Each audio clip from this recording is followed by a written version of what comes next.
Share मार्केटमधील गुंतवणूकदारांसाठी गेल्या काही महिन्यानंतर पहिल्यांदाच थोडीशी दिलासादायक बातमी समोर येत आहे. गेल्या काही महिन्यांपासून परदेशी गुंतवणूकदारांकडून सातत्याने विक्री सुरू होत होती. मात्र आता ही विक्री थांबत असल्याने बाजार थोडा सावरला आहे. यामुळे शेअर मार्केटमधील काही शेअर्स पुन्हा एकदा रिकव्हरी मोडमध्ये दिसत आहेत. काही शेअर्सच्या किमती गेल्या काही दिवसांमध्ये सुधारल्या असून आगामी काळात शेअर मार्केटमधील काही शेअर्समधून गुंतवणूकदारांना चांगली कमाई होईल अशी आशा व्यक्त केली जाऊ लागली आहे. अशातच आता top brokerage firm Mirae asset शेअर खानने लॉंग टर्मसाठी 5 असे स्टॉक सुचवले आहेत ज्यातून गुंतवणूकदारांना चांगली कमाई होण्याची शक्यता आहे. दरम्यान आता आपण या व्हिडिओच्या माध्यमातून मिराई ॲसेट शेअर खानने लॉंग टर्मसाठी शिफारस केलेल्या 5 शेअरबद्दल माहिती जाणून घेणार आहोत. नमस्कार, मी अजय आणि तुम्ही पाहत आहात अर्थ मराठी हे आमचं नवीन यूट्यूब चॅनल. आमचं काम आहे तुम्हाला आर्थिक साक्षर करण्याचं. मित्रांनो, मिराई ॲसेट शेअर खानने सुचवलेला पहिला स्टॉक आहे गोदरेज कन्झ्युमरचा. 2 दिवसांपूर्वी अर्थात 20 मार्च रोजी गोदरेज कन्झ्युमरचे शेअर्स 1099 रुपयांवर क्लोज झालेत. पण आता यासाठी बाय रेटिंग देण्यात आली आहे.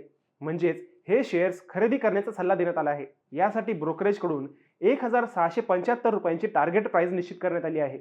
म्हणजेच लॉंग टर्ममध्ये या शेअर्समधून गुंतवणूकदारांना 52% पर्यंतचे रिटर्न मिळू शकतात असा अंदाज ब्रोकरेजने व्यक्त केला आहे. या शेअर्सचा 52 आठवड्यांचा उच्चांक 1541 रुपये आणि निच्चांक 980 रुपये इतका आहे. या यादीतला दुसरा स्टॉक आहे विनती ऑर्गॅनिक्सचा. या स्टॉकमधून गुंतवणूकदारांना आगामी काळात 25% रिटर्न मिळू शकतात असे बोलले जात आहे. 20 मार्च 2025 रोजी हा स्टॉक 1599 रुपयांवर क्लोज झाला. गेल्या 12 महिन्याच्या काळात या शेअर्सची कामगिरी निराशाजनक राहिली. एका वर्षात या स्टॉकच्या किमतीत 10% घसरण झाली आहे.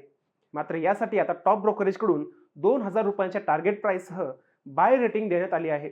म्हणजेच हा स्टॉक खरेदी करण्याचा सल्ला ब्रोकरेजकडून देण्यात आला आहे. यामुळे गुंतवणूकदारांमध्ये हा स्टॉक पुन्हा एकदा फोकसमध्ये आला आहे.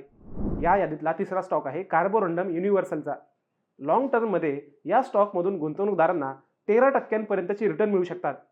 2 दिवसांपूर्वी या स्टॉकची किंमत 975 रुपयांच्या रेंजमध्ये होती. परंतु यासाठी ब्रोकरेजकडून 1100 रुपयांची टार्गेट प्राइस निश्चित करण्यात आली असून यासाठी बाय रेटिंग देण्यात आली आहे. म्हणजेच हा स्टॉक खरेदी करण्याचा सल्ला देण्यात आला आहे. या शेअरचा 52 आठवड्यांचा उच्चांक 1835 रुपये असून निच्चांक 810 रुपये आहे. या यादीतला चौथा स्टॉक आहे TCSचा. 2 दिवसांपूर्वी 20 मार्च रोजी TCSचे शेअर्स 3557 रुपयांवर क्लोज झाला. मात्र लॉंग टर्ममध्ये या कंपनीचे स्टॉक गुंतवणूकदारांना 47% पर्यंत रिटर्न देऊ शकतात. या स्टॉकसाठी सुद्धा बाय रेटिंग देण्यात आली असून यासाठी 5230 रुपयांची टार्गेट प्राइस निश्चित करण्यात आली आहे. या शेअर्सचा 52 आठवड्यांचा उच्चांक 4585 रुपये आणि निच्चांक 3457 रुपये आहे. या यादीतला 5वा स्टॉक आहे ICICI बँकेचा. 20 मार्च रोजी ICICI बँकेचा शेअर 1319 रुपयांवर बंद झाला. यासाठी बाय रेटिंग देण्यात आली असून 1550 रुपयांची टार्गेट प्राइस निश्चित करण्यात आली आहे.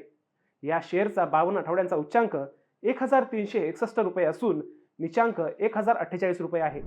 पण मंडळी, तुम्हाला याबद्दल काय वाटतं? तुमचं मत आम्हाला कमेंट करून नक्कीच कळवा.